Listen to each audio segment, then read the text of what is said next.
একটা গুরুত্বপূর্ণ স্পেশাল দোয়া বলি, যেই দোয়াটি রসুল্লাহ সাল্লাল্লাহু আলাইহি সাল্লাম ফজরের নামাজের শেষে পড়তেন।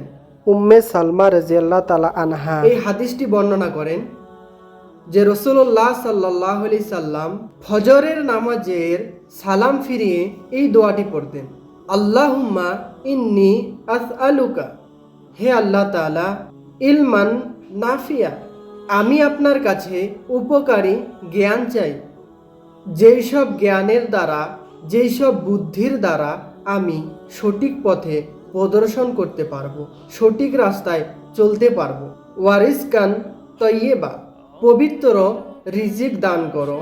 মানে হচ্ছে যে আল্লাহ তাআলার কাছে চাওয়া যে আল্লাহ তাআলা আমাকে হালাল রিজিকের ফায়সালা সবসময় করে দাও। ওয়া আমালান মুতাকাব্বালা, আমি আপনার কাছে যা দোয়া চেয়েছি, যা দোয়া করেছি, আপনি তা কবুল করে নিন। কত সুন্দর একটি দোয়া। আমরা প্রত্যেকেই এই দোয়াটি ফজরের নামাজের শেষে পড়ার চেষ্টা করব ইনশাআল্লাহ।